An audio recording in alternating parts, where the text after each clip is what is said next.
What if the life of a Hollywood legend hid a secret so dark it could shatter everything we thought we knew about fame, family, and trust? That's the question that stunned the world on a quiet Sunday in Los Angeles. A day that began like any other in one of the city's most upscale neighborhoods, only to end in horror, disbelief, and a wave of questions that no one could answer immediately. Rob Reiner, a name synonymous with cinematic brilliance, a man whose films shaped generations, and his wife, Michelle, were found dead in their lavish mansion. But the tragedy didn't end there.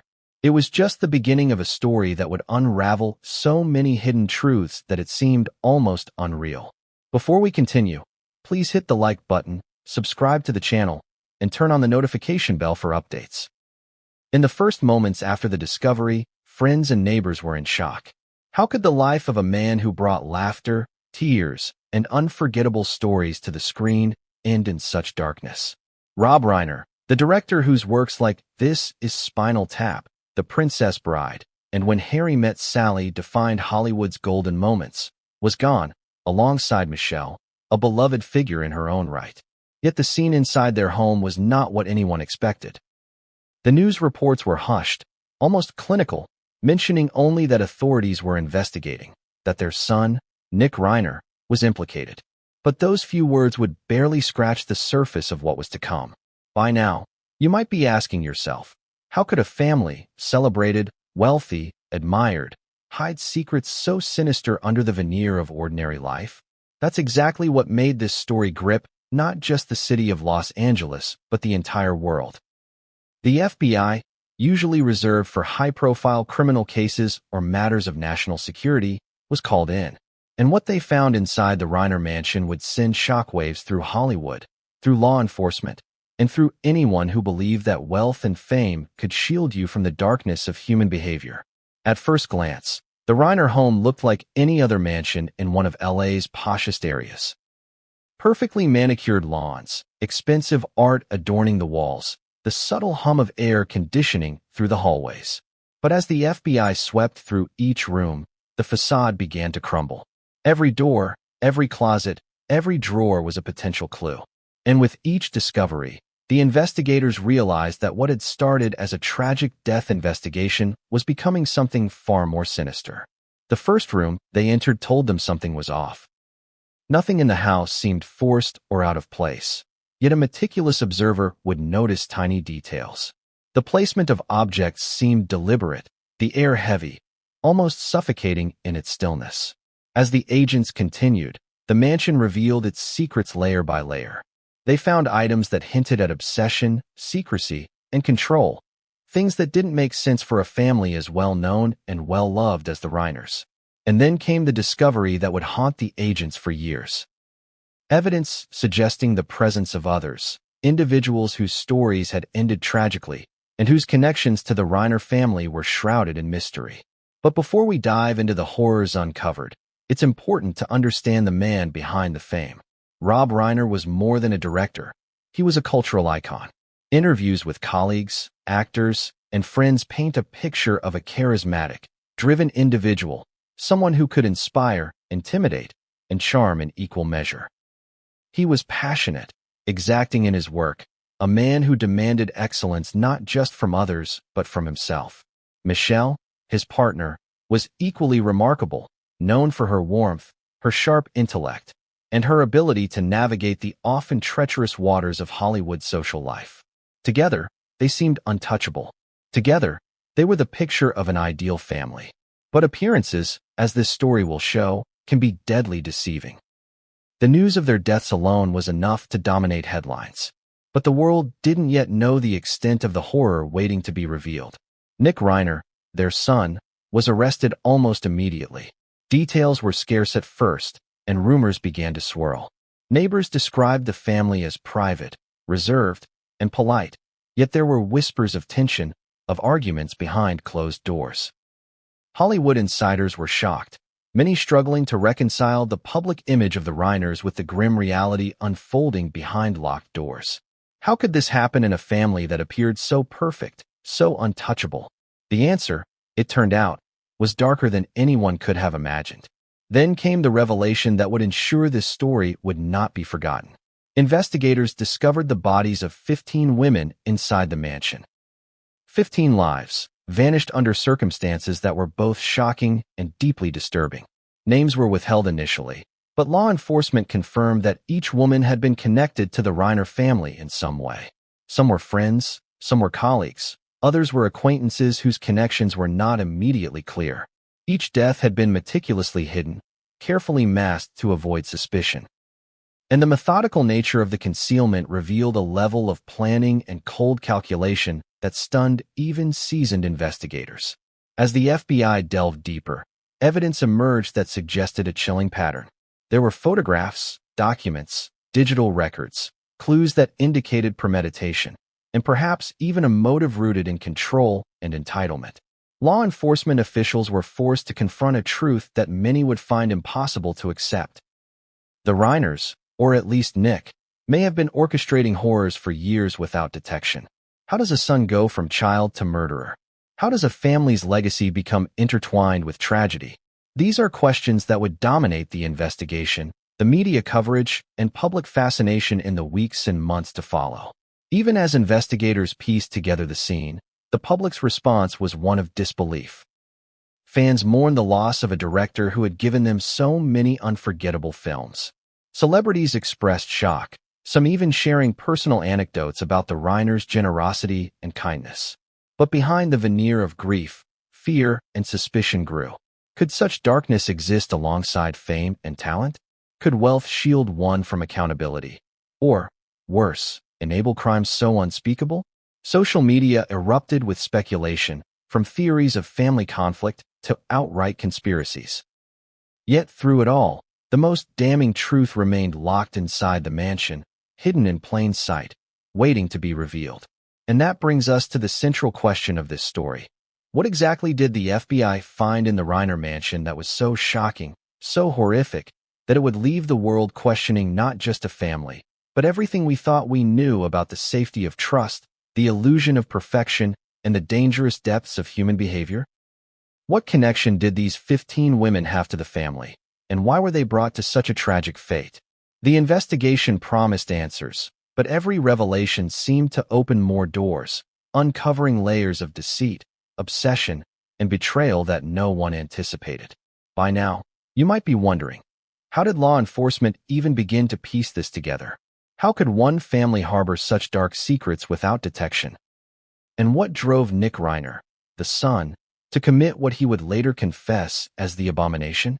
These questions would dominate the early stages of the FBI investigation and set the stage for a story so complex, so shocking, that it would dominate headlines and social feeds for weeks on end. And yet, even with all the answers coming to light, the full horror of what happened behind those walls might never truly be comprehended by the outside world. What is certain is this: the Reiner mansion was no longer just a home. It had become a monument to secrets, a vault of horror, a place where appearances and reality collided with devastating consequences. Every object, every room, every hidden compartment told a story that the public could scarcely believe. And as we begin to unravel this tale, it is impossible not to feel the weight of tragedy, the pull of curiosity, and the deep, unsettling question: how well do we really know the people we admire, the families we envy, or even the homes we think are safe? The story of Rob Reiner, Michelle Reiner, and their son Nick is not just a tale of death and discovery. It is a story about trust shattered, innocence lost, and the horrifying potential hidden in plain sight. Over the next hour, we will walk you through the mansion, the investigation, the shocking FBI findings, and the revelations that continue to baffle the world. You will meet the investigators, the victims, and the family, and you will begin to understand a truth so dark that it will make you question everything about appearances, fame, and the very notion of safety in our most familiar places. It was a Sunday like any other in Los Angeles, with the sun streaming over the hills and the city buzzing quietly beneath a calm sky. But inside one of the city's most luxurious neighborhoods, a darkness was about to shatter the peace. Rob Reiner, a legendary Hollywood director whose name alone could make studios tremble, and his wife Michelle were found dead in their mansion. The discovery would not only shock their neighbors, but ignite a media frenzy that spread across the world within hours. How could a family, so admired and seemingly perfect, fall into such a horrifying tragedy? The day began innocently. Neighbors went about their morning routines. Joggers ran past the Reiner estate. Gardeners trimmed hedges, unaware that behind the mansion doors, life had ended in the most mysterious and tragic way possible. When emergency services arrived, alerted by a call from someone who had noticed something unusual, the scene they encountered was both heartbreaking and deeply disturbing. Rob and Michelle were pronounced dead at the scene, and the immediate assumption was that something violent had occurred. But nobody, not even the police, could have guessed the horrifying discoveries that would follow. News outlets scrambled to cover the story. Breaking headlines splashed across screens worldwide. Hollywood legend Rob Reiner dead, wife found deceased, son arrested. Social media lit up instantly with shock, disbelief, and speculation. Fans shared stories of how Reiner's films had shaped their lives, how The Princess Bride and When Harry Met Sally had defined entire generations. Celebrities posted tributes, many expressing disbelief that someone who had brought so much joy to the world could be associated with such tragedy. But amidst the grief, a chilling question began to emerge. What really happened inside the Reiner mansion? At first, details were scarce. Reports confirmed that Nick Reiner, the couple's son, had been arrested and was being questioned by authorities. Why would a son, raised in one of the most respected families in Hollywood, allegedly do something so unspeakable? Friends and colleagues of the Reiners were interviewed, many struggling to reconcile the public image of the family with the grim reality unfolding behind closed doors. They seemed perfect, one longtime friend said. Rob was brilliant, Michelle was kind and warm, and Nick, he was quiet, reserved, but never violent. Nothing ever hinted at what we would later learn.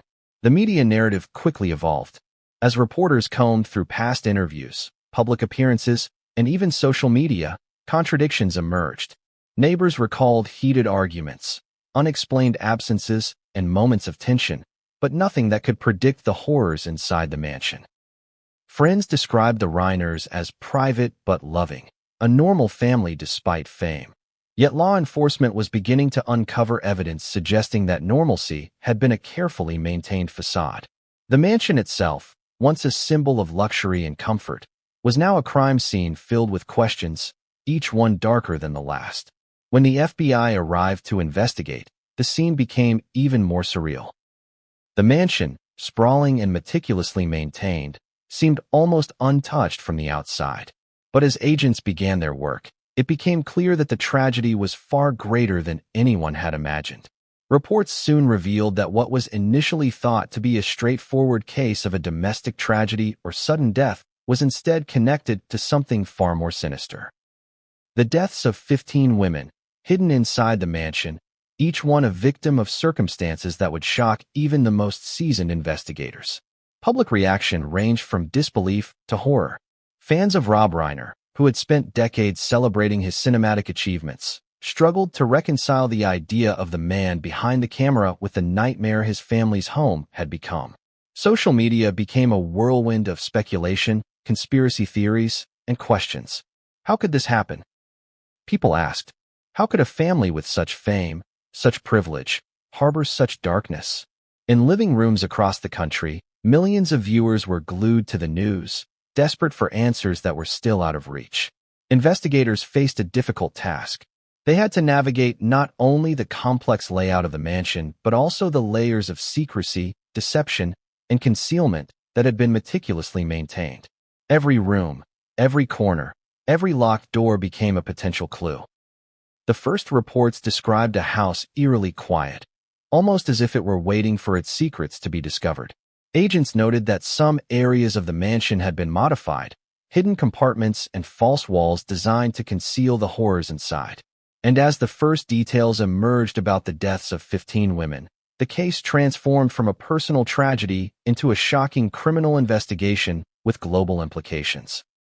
Nick Reiner became the central figure in the story almost immediately. Little was known about him beyond his public persona as the son of two prominent figures. Friends described him as quiet, unassuming, a young man who lived mostly in the shadow of his parents' fame. But investigators soon painted a different picture. Someone capable of meticulous planning, manipulation, and perhaps even murder. The contrast between the public perception of Nick and the emerging evidence was stark, leaving the public struggling to understand how someone from a respected family could commit such acts. As the hours passed, the media intensified coverage. Reporters flooded the streets near the mansion, interviewing neighbors, friends, and colleagues. Each new detail fueled speculation. Each photograph released seemed to suggest more questions than answers. How did the Reiner family manage to maintain appearances while harboring such dark secrets? What could have driven Nick to commit such a horrifying act? And most chilling of all, were there secrets still hidden in the mansion, waiting to be discovered? Even as investigators worked, the emotional impact on the community grew. Friends and family of the Reiners expressed grief, shock, and confusion. Hollywood insiders tried to process the reality that a household associated with creativity, laughter, and art had become the site of unimaginable horror. Public sentiment ranged from sorrow to outrage, and social media amplified the story in real time, with users speculating about motives, family dynamics, and potential conspiracies. Every new piece of information seemed to raise more questions than it answered, heightening the tension and keeping the public glued to the unfolding narrative. One of the most chilling aspects of the day was the slow realization that the mansion itself held answers. Unlike many crime scenes, where evidence is sparse or chaotic, the Reiner home appeared carefully curated, almost deliberately arranged to conceal the truth. Investigators noted inconsistencies, rooms that appeared unused, objects placed oddly, and certain areas that were locked or sealed. Each discovery seemed to hint at a calculated effort to hide something, and the eventual revelation that 15 women had died under mysterious circumstances confirmed the worst fears of law enforcement and the public alike. As the day turned into night, the world remained in shock. News outlets broadcast live footage from the mansion, showing flashing lights, police tape, and crowds of onlookers. Reporters speculated endlessly. Interviews with neighbors revealed more contradictions, and the first rumors of FBI findings began to circulate. Social media feeds exploded with theories, some plausible, some sensationalized, all reflecting the public's desperate need to understand what had happened. Meanwhile, law enforcement worked tirelessly, piecing together the first threads of what would become a sprawling and deeply disturbing investigation. And then came the first hint of the full scope of the horror. Sources close to the investigation confirmed that the FBI had found evidence of multiple deaths inside the mansion, a shocking revelation that transformed the case overnight. No longer was this simply a tragic death of two beloved figures. It was a story of premeditation, secrecy, and potentially decades of hidden terror. Public fascination reached a fever pitch, and the questions that dominated the day's news would continue to dominate every conversation for weeks to come. Who were the victims? How did this go unnoticed for so long? And most importantly, why? By the end of the first day, one thing was clear. The Reiner family, long admired, long respected, had become a symbol of something far darker than Hollywood had ever seen. The investigation was just beginning, and yet the world already understood that the implications of what had happened inside that mansion would be felt for years to come. But if the horrors of that first day were shocking, what was to come would be even more unimaginable. Evidence, interviews, and confessions would soon reveal a depth of darkness that no one could have predicted, changing everything we thought we knew about fame, family, and trust. And so the story began, with a single shocking discovery on a quiet Sunday morning in Los Angeles. But what came next would change everything, and no one saw it coming. The Reiner mansion was vast, elegant, and seemingly ordinary to the casual observer. From the outside, it was a picture-perfect Los Angeles estate, manicured gardens, wrought iron gates, and a facade that screamed wealth and taste. But once the FBI entered, the mansion transformed from a symbol of comfort and affluence into a chilling tableau of secrets, a place where appearances masked a terrifying reality. Every hallway, every room, every decorative item became a potential clue, and for the agents tasked with investigating Rob and Michelle Reiner's deaths, nothing was as it seemed. The first room the FBI entered set the tone for the investigation. It was Rob's study, a room lined with bookshelves, awards, and framed photographs of a life steeped in Hollywood glory. On the surface, it appeared untouched, a typical workspace for a man of culture and influence. But trained eyes noticed subtle details. Papers slightly askew, a drawer partially open that had clearly been forced, and the faint smell of cleaning agents masking something else. There was a sense of deliberate arrangement, a feeling that someone had been trying to hide something important.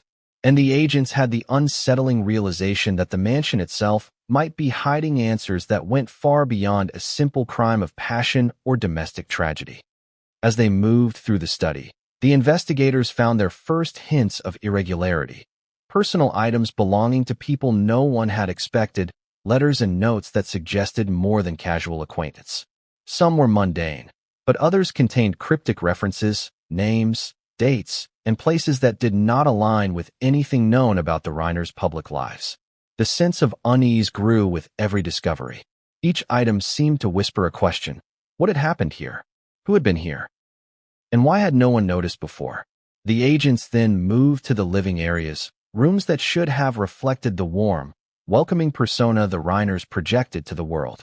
The living room, with its plush furniture and art that once seemed inviting, now felt oppressive. Investigators noticed details others might overlook.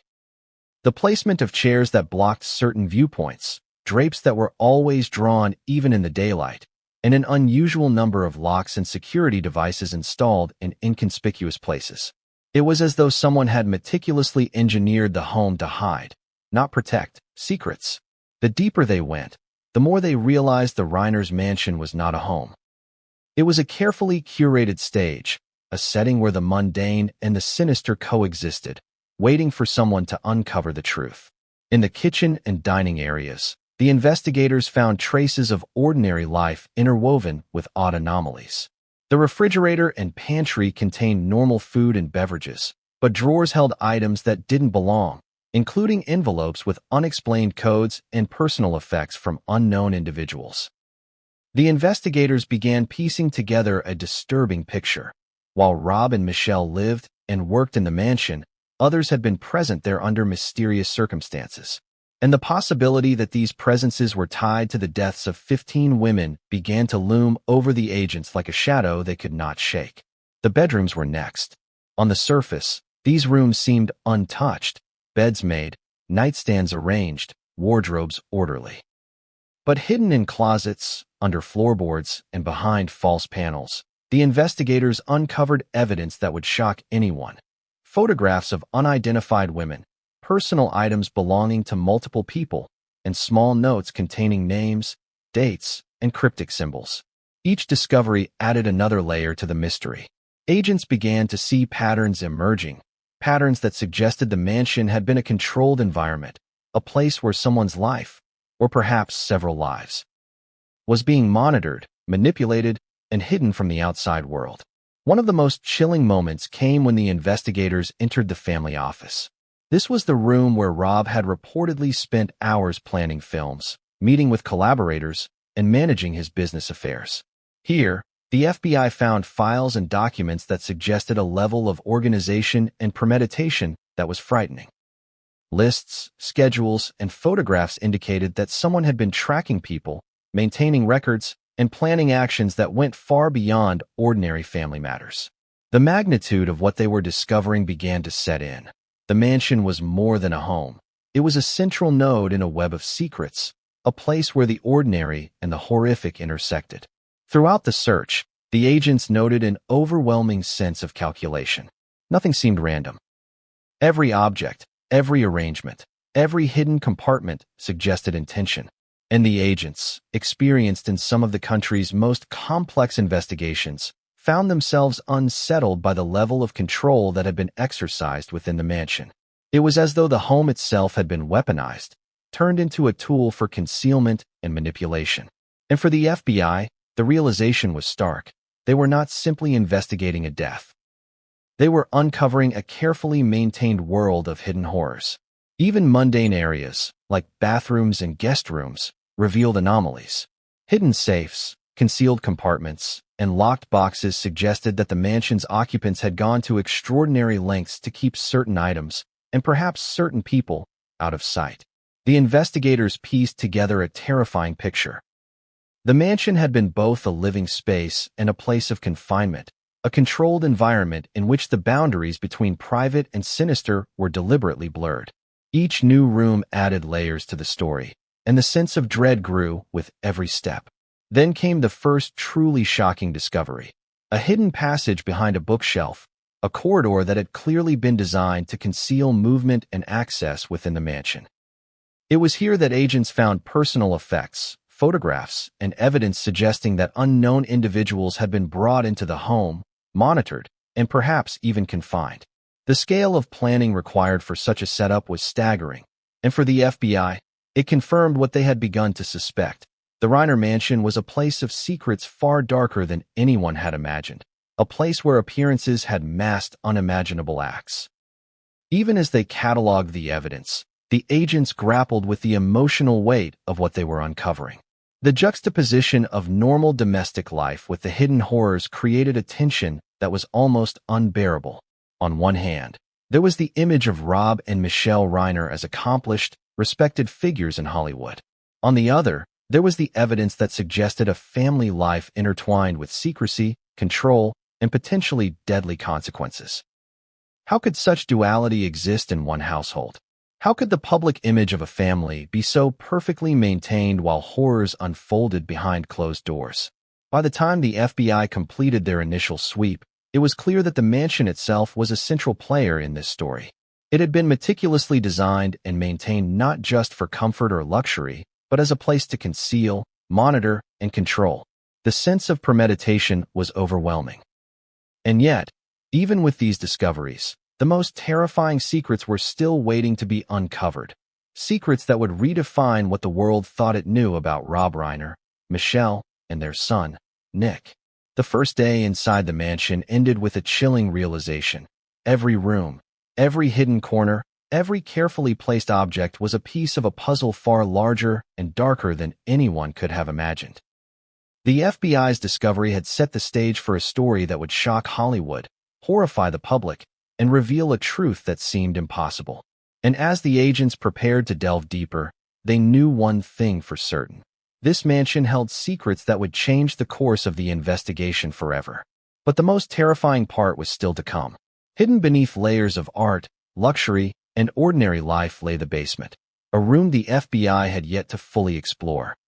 What they would find there would eclipse everything discovered so far and push the investigation into uncharted territory.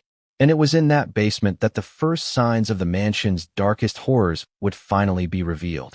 Few rooms in any home evoke fear, but the basement of the Reiner mansion had a presence that felt wrong the moment the FBI opened its heavy door. Agents descended the staircase cautiously, flashlights cutting through the shadows, revealing walls lined with unfinished concrete and pipes that dripped steadily, echoing in the cold, damp space. There was an immediate sense that this room, hidden from casual view and entirely out of the public eye, was more than a storage area. It was a silent witness to things that no one could yet fully comprehend. The first thing the investigators noticed was the air itself. It was thick, almost suffocating, and carried a faint chemical odor. Agents paused, their senses on high alert, as if the basement itself was trying to warn them that what lay ahead was unlike anything they had seen. Unlike the elegant, polished rooms upstairs, this basement was utilitarian, but meticulously organized. It seemed almost clinical, like someone had deliberately created a controlled environment, a space designed to keep secrets hidden in plain sight. Every inch of the room had purpose, every object was intentional, and every corner held a possibility of revelation.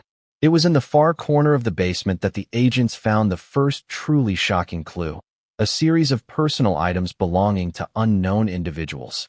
At first glance, it could have seemed like misplaced belongings, but as investigators cataloged the items, it became clear this was no accident. Clothing, personal effects, and even small keepsakes suggested the presence of people who had been brought here and confined, perhaps for long periods. Each item carried a story, an unspoken history of fear, vulnerability, and Ultimately, tragedy. As the search intensified, the agents discovered the first direct evidence of human tragedy. Concealed behind a false wall, in a room so well hidden it could only be accessed by someone familiar with the mansion's layout, they found remains. 15 women, each one connected to the Reiner family in ways that were only beginning to be understood. The horror of the scene was immediate and visceral. Experienced investigators found themselves shaking, some unable to fully process the scale of what they had encountered. 15 lives, each silenced and concealed, a testament to premeditation and control that defied comprehension. Every detail of the basement suggested careful planning. The false wall was expertly constructed, designed to blend seamlessly with the surrounding concrete. There were no fingerprints, no obvious signs of forced entry. Everything had been done to ensure that discovery would be nearly impossible. Even the lighting and ventilation seemed intentional, as though someone had considered not only how to hide their actions, but how to maintain the space for long-term concealment.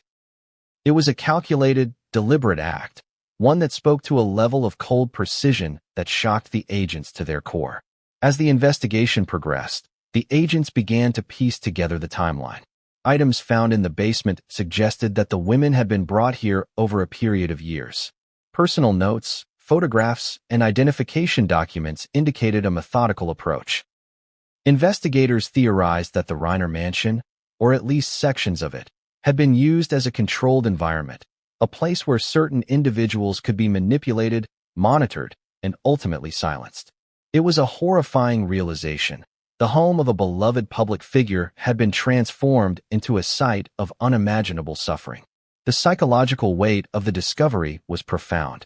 Agents, trained to confront death and crime, were forced to confront the scale of human cruelty. The contrast between the polished, vibrant image of the Reiner family and the cold, calculated horror hidden in the basement was staggering. How could a family, respected and admired, orchestrate or permit such acts?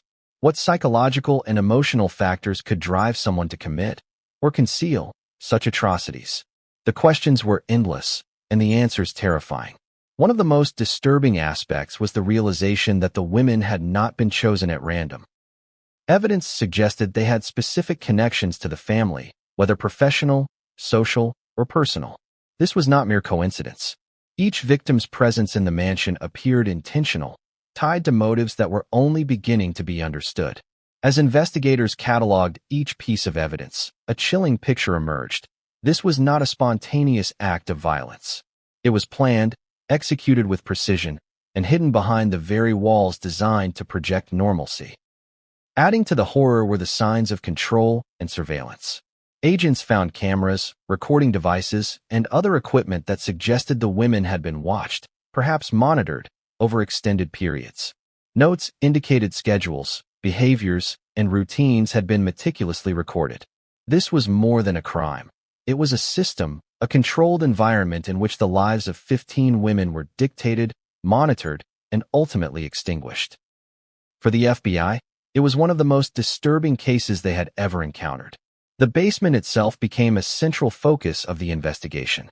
Agents began reconstructing its layout, mapping every wall, every hidden compartment, and every potential point of access. They realized that this was a space designed not just for concealment, but for control. There was evidence of recent activity. Footprints, disturbed dust, and items that suggested someone had been using the basement in ways that were still being determined. The implication was terrifying. The horrors of this basement were not necessarily tied to the past alone. They could have continued until the very day Rob and Michelle Reiner were found dead. Media coverage of the basement discovery intensified the shock worldwide. Headlines described 15 women found dead, and Hollywood legend's mansion hides chilling secrets. The public reaction ranged from disbelief to outrage. Fans mourned not just the director and his wife, but the lives of the women whose deaths had remained hidden. Social media became a storm of speculation, with viewers debating motives, timelines, and the involvement of the Reiner family. The FBI, meanwhile, worked in silence, piecing together a puzzle whose complexity was matched only by its horror. Among the most unsettling findings were the personal effects of the women. Clothing, jewelry, and other items indicated that these were real individuals with full lives, connections, and dreams. Their presence in the basement, concealed from the world, highlighted a profound betrayal of trust, a perversion of the safe, familiar space of the family home. Investigators were left grappling with both the practical and emotional aspects of the discovery. How could a family sanctuary become a prison? How could normalcy coexist with such darkness? The psychological toll on the agents was matched by the weight of public scrutiny. As news of the basement spread, reporters and commentators struggled to reconcile the contrast between Rob Reiner's celebrated career and the horrors hidden in his home. Fans demanded answers, celebrities issued statements, and the story dominated news cycles. Yet even as the world tried to process the revelation, the full scope of what had happened and why remained elusive. It was during the basement investigation that the first direct links to Nick Reiner became clear. Documents, photographs, and personal notes indicated that he had been involved in the management of the space and the monitoring of the women. The depth of his involvement was staggering. This was no longer a question of suspicion. It was a developing profile of someone capable of meticulous planning, manipulation, and concealment. Investigators began to understand that Nick was not merely a witness or a passive participant. He was central to the horrors unfolding in the mansion.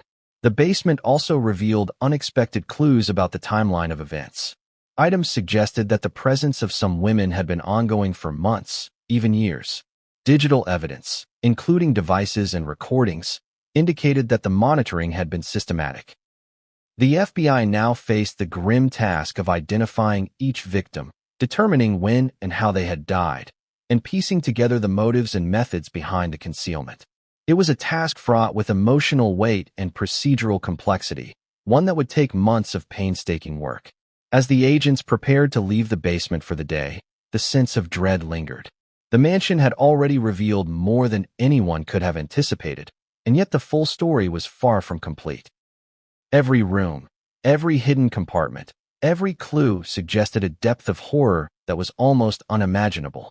The basement had provided a first glimpse into the reality of the Reiner family's secret life, a reality that contrasted sharply with the public persona of wealth, fame, and respectability. But even with the basement fully documented, questions remained. Who had the authority to orchestrate such acts? Were there others involved? And perhaps most chilling of all, what other secrets still lay hidden, waiting to be discovered? The agents knew that this was only the beginning. The mansion had more rooms, more secrets, more stories waiting to be uncovered. And for the FBI, the realization was stark. They were only scratching the surface of a labyrinthine nightmare that would continue to unfold with each new discovery. The basement horror marked a turning point in the investigation. What had begun as a tragic death investigation had now become a full-scale probe into premeditation, control, and concealment on a scale that few could have imagined. And as the agents left the space, their minds heavy with the implications, they knew one thing for certain. What they had seen in that basement was only the beginning. The Reiner mansion still held secrets that would shock the world, and some of those secrets were closer to home than anyone could have predicted. The world knew him as Nick Reiner, the son of Rob and Michelle, a man who grew up in the shadow of Hollywood fame, surrounded by privilege, luxury, and adoration. To the public, he was just a name, a quiet figure in the background of countless family photos and red carpet events. But as the FBI dug deeper into the Reiner mansion and the horrors it concealed, the true story of Nick Reiner began to emerge, and it was far darker than anyone could have imagined.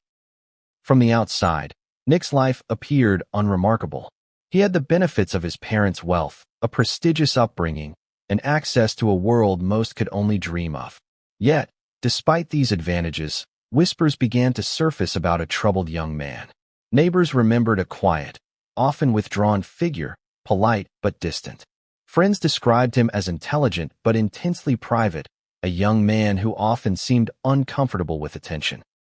Some noted occasional tensions within the family, small arguments that seemed insignificant at the time. Nobody could have predicted that these small cracks in the facade would eventually reveal a chasm of darkness. As the investigation unfolded, the FBI uncovered evidence that painted a far more sinister picture. Nick Reiner was not simply the son of two beloved figures.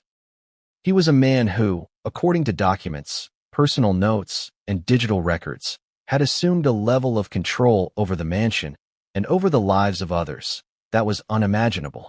He was methodical, calculated, and precise, traits that could be admirable in some contexts, but terrifying when paired with the evidence of premeditation surrounding the deaths of 15 women in his family home. Interviews with friends, former colleagues, and acquaintances revealed contradictions that seemed almost impossible to reconcile.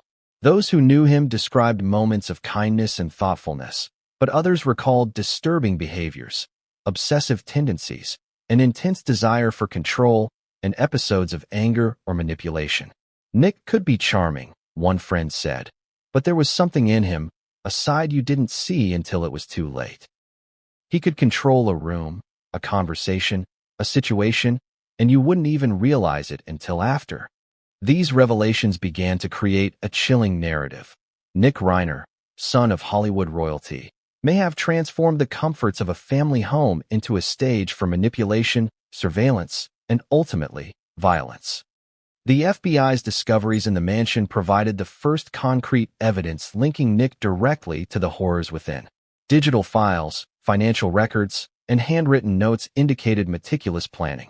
Schedules documented the presence of the 15 women, photographs tracked their movements, and surveillance footage revealed a level of monitoring that was both obsessive and calculated. Nick was not simply present, he was orchestrating. Each piece of evidence suggested a mind consumed with control, one that manipulated reality to maintain a veneer of normalcy while concealing unimaginable acts.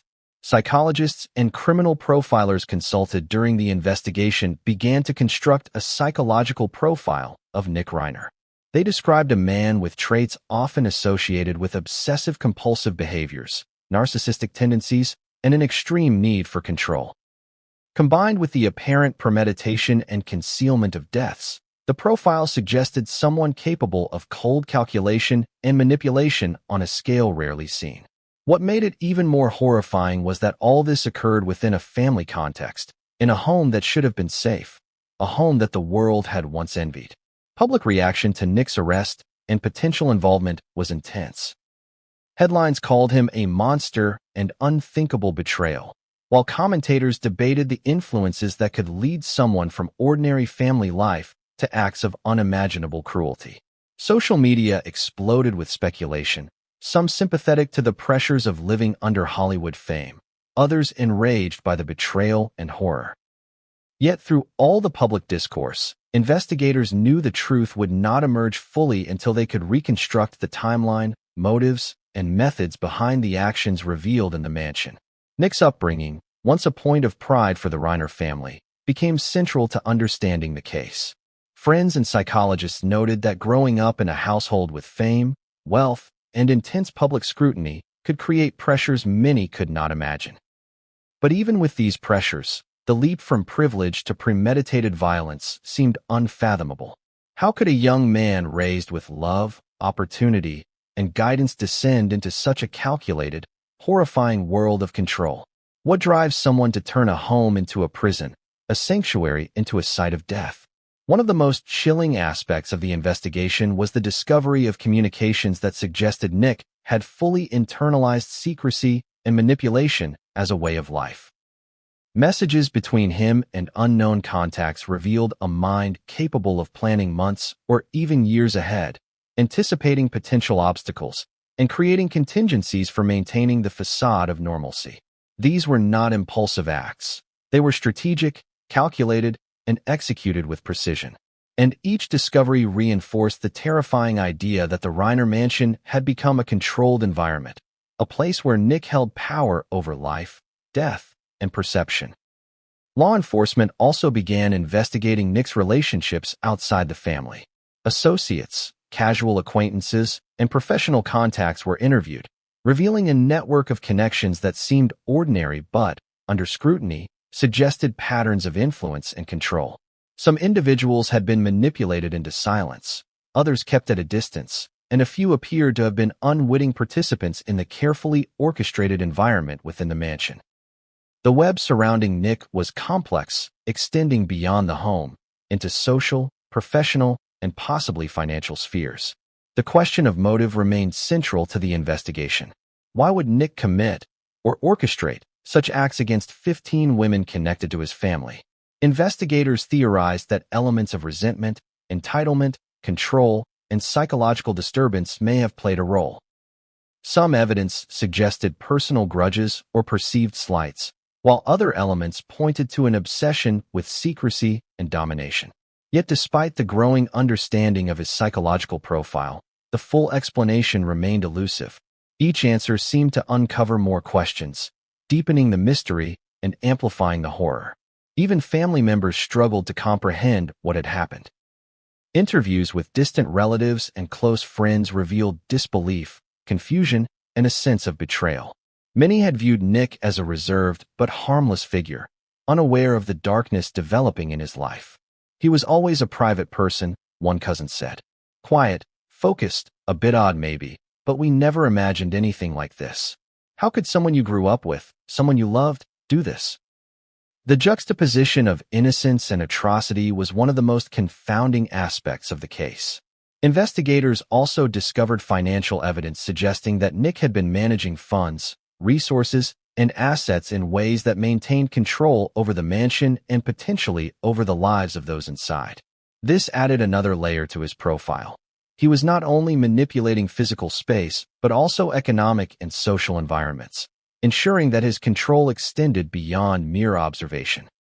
It was a combination of strategic intelligence and emotional detachment that made the case so chilling, a pattern that seemed to confirm investigators' worst fears about his role in the mansion's hidden horrors.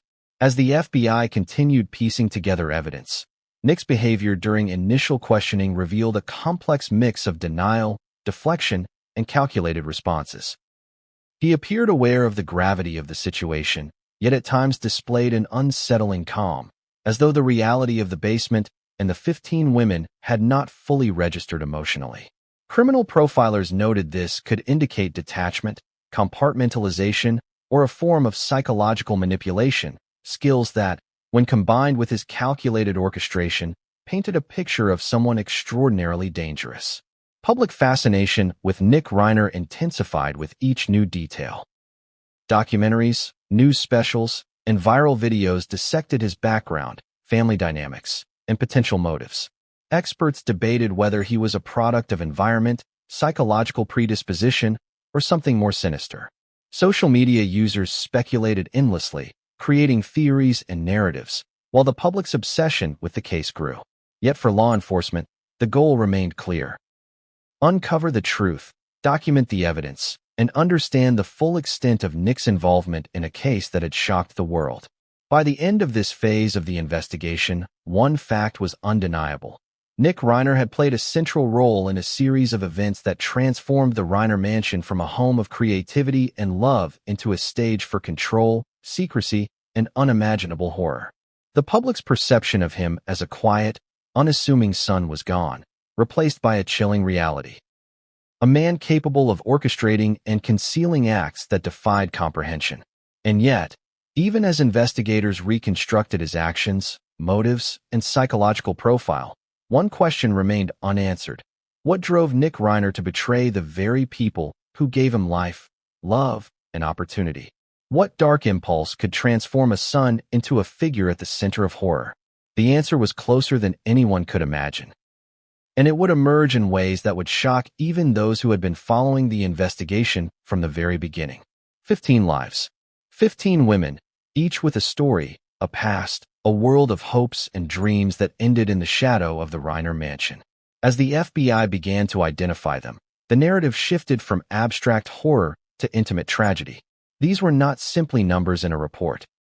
They were real people, each with loved ones, ambitions, and memories now frozen in a web of secrecy, deception, and ultimately, death. The first challenge for investigators was identification. Many of the women had been brought into the mansion in ways that left little trace beyond personal effects. Clothing, jewelry, and partial documents suggested individuality, yet the lack of complete records complicated the process. Using DNA testing, missing person reports, and social media records, The FBI painstakingly began to reconstruct each victim's life, revealing shocking connections to the Reiner family and the mansion itself. The first victim identified was a young woman named Emily Hart, a former production assistant in Hollywood. Emily had been ambitious, full of promise, and eager to make her mark in the industry. Colleagues remembered her as bright, funny, and relentless in her pursuit of opportunities. Yet in the Reiner mansion, she became part of a system she could not escape. Evidence indicated that Emily had been brought to the mansion under the guise of professional mentorship, only to be confined and monitored. Her story, like those that followed, revealed a terrifying pattern of manipulation, control, and concealment. Another victim, Maria Sanchez, had been a talented artist with a growing presence in the Los Angeles art scene. Friends described her as vibrant and passionate, someone whose work reflected her inner fire. In the mansion, however, Maria's autonomy had been stripped away. Personal notes and surveillance footage suggested that she, too, had been brought under false pretenses, her movements meticulously tracked, and her interactions controlled. Her vibrant life had been reduced to a carefully monitored existence, hidden from the outside world, until the tragic discovery that ended it. Then there was Claire Donovan, a graduate student studying psychology, ironically a woman devoted to understanding the human mind. Friends and mentors recalled her intelligence, empathy, and dedication. Yet even Claire, with her knowledge of behavior and human interactions, fell victim to the control exerted within the mansion. Investigators found evidence that she had been observed, her routines documented, and her actions manipulated, turning her expertise into a cruel irony. She became a subject in an environment designed for confinement and surveillance. Each victim's story revealed a common thread, a relationship, however tangential, to the Reiner family. Whether professional, social, or personal, these women had been drawn into a world that promised opportunity, mentorship, or connection, only to encounter manipulation, control, and ultimately, death. The investigators were confronted with the harrowing realization that the mansion had functioned as a carefully controlled environment where each individual's autonomy was stripped away, leaving them at the mercy of a system designed to conceal their lives and deaths. The diversity of the victims' backgrounds made the case even more complex. Some were young professionals eager to make their mark, like Emily and Maria. Others were connected socially, friends of family friends or colleagues of the Reiners. Yet others had more tenuous ties, perhaps acquaintances who were trusted or manipulated into entering the mansion. Despite these differences, one chilling pattern emerged. Each woman had been carefully selected, monitored, and controlled. The methodical nature of their selection and confinement revealed an orchestrated plan that went beyond personal grievances. It hinted at an obsession with control, secrecy, and dominance. Investigators began cataloging the victims' personal effects, building a picture of their lives before they became entangled with the mansion. Journals, letters, photographs, and digital files revealed dreams, relationships, and ambitions frozen in time. Some wrote of families and loved ones, others of careers and creative pursuits. The sheer humanity of these lives, juxtaposed with the cold environment of the mansion, struck a painful chord with the public. Social media users, already captivated by the investigation, began to share stories of Emily, Maria, Claire, and the others, transforming the victims from statistics into people with identities, personalities, and histories. The process of reconstructing the women's final days was painstaking.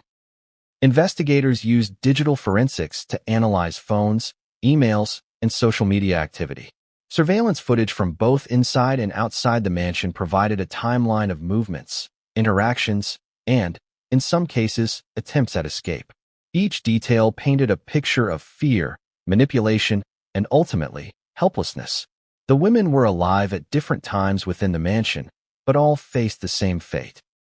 Lives curtailed, autonomy stripped, and deaths concealed in a carefully constructed environment of secrecy. Family members and friends of the victims provided powerful testimony.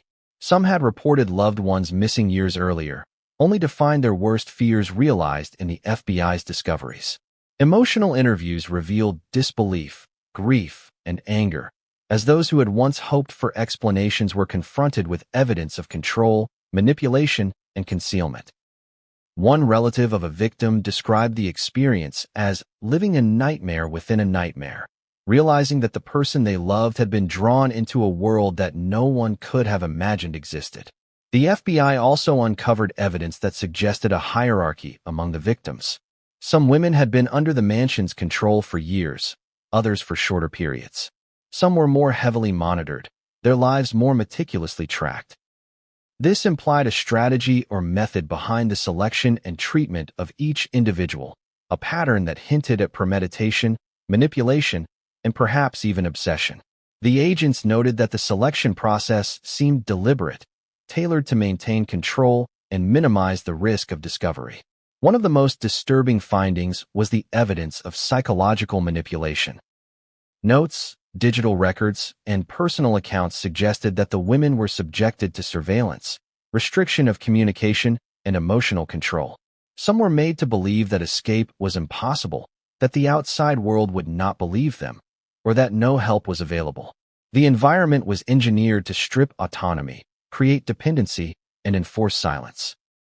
The combination of confinement, surveillance, and psychological pressure created a system in which fear and manipulation became tools of control, tools that had lethal consequences. The impact of the victims' stories extended beyond the investigation. Public response was intense, as social media users, journalists, and commentators tried to make sense of the human lives entangled in such a dark narrative. Documentaries and specials began profiling each woman, celebrating their lives and mourning their deaths, while experts analyzed patterns, motives, and psychological implications.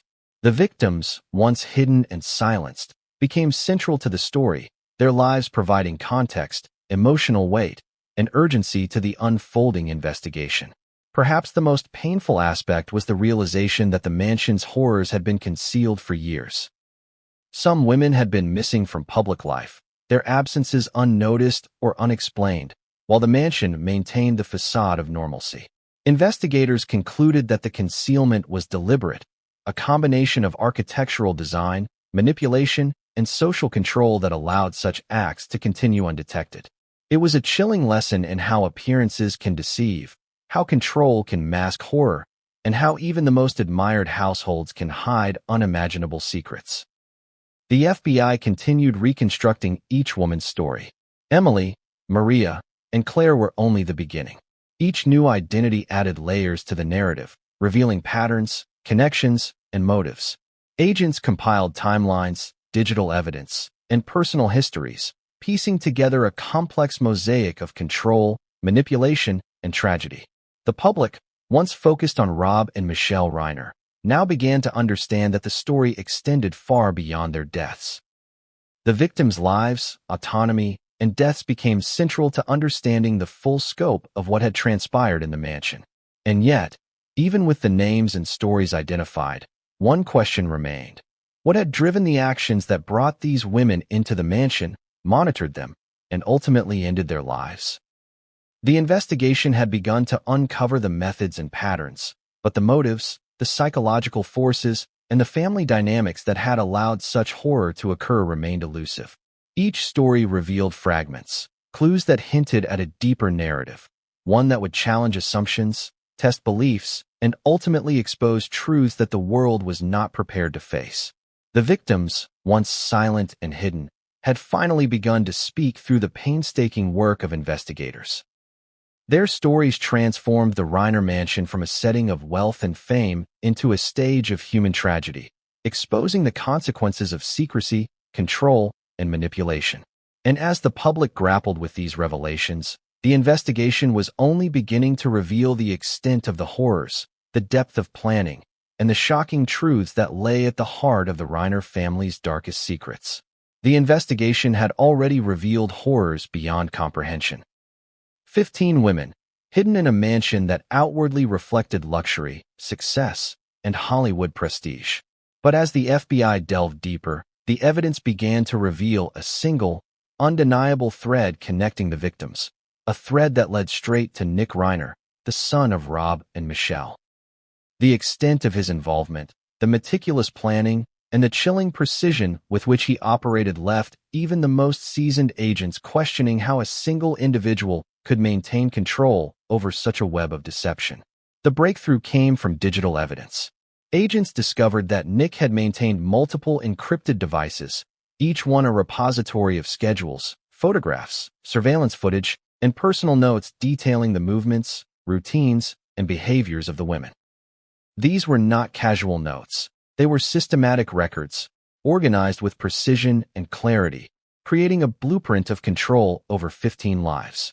Each device revealed a terrifying level of premeditation, demonstrating that Nick had orchestrated, monitored, and managed the presence of each woman in the mansion with near-military precision.